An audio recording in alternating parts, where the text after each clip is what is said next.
we have to take strong decision மேக்கிங்கில் இன்னைக்கு பல நேரங்களில் நம்ம தோற்று போய் விடுகிறோம். நாம் தோற்று போகிறதுனால தான் யாரோ ஒருவர் டிசிஷன் எடுக்க வேண்டிய நிலைமைக்கு நாம் தள்ளப்படுகிறோம். தொடக்கத்திலேயே அங்கு லேயாளை வைத்து ஏமாற்றுகின்ற பொழுது யாக்கோபு புரிந்து கொண்டான், இந்த என்னுடைய மாமனார் வீட்டில் நான் சரியாக டிசிஷன் எடுக்கலைன்னா நான் எப்படி வெறுங்கையா வந்தேனோ அப்படி தான் வெறுங்கையா போக வேண்டி இருக்கும் என்ற அளவிற்கு அவன் புரிந்து கொண்டான். அங்கு சம்பள முறைகளில் சரியான டிசிஷன் எடுக்கான். அடுத்து திரும்ப தன்னுடைய சொந்த தேசத்திற்கு போகணும், அதுதான் அவனுடைய ஒரு எதிர்நோக்காக இருந்தது.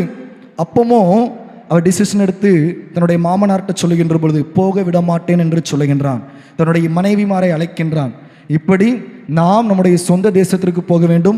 உங்களுடைய தகப்பனார் நம்மை வஞ்சித்து கொண்டிருக்கின்றார், நம்முடைய சம்பளங்களை இத்தனை முறை மாற்றி இருக்கின்றார், இப்பொழுது நம்மை விடுவதாக அவர் நினைப்பதில்லை, ஆனால் உன்னுடைய தகப்பனாரின் முகநாடி வேறுபட்டு இருக்கிறது என்று சொல்லுகின்ற பொழுது அந்த மனைவிமார் சொன்ன ஒரு அழகான வசனத்தை நம்மால் பார்க்க முடியும். 31:14 அதற்கு ராகேலும் லேயாலும் எங்கள் தகப்பன் வீட்டிலே இனி எங்களுக்கு பங்கும் சுதந்திரமும் உண்டோ, நாம் நம்முடைய சொந்த தேசத்திற்கு திரும்பி செல்வோம். ஒரு நல்ல குடும்ப தலைவனாக யாக்கோபு எடுத்த அந்த முடிவு, டிசிஷன் அவனுடைய குடும்பத்தை கட்டி எழுப்ப உதவி செய்தது.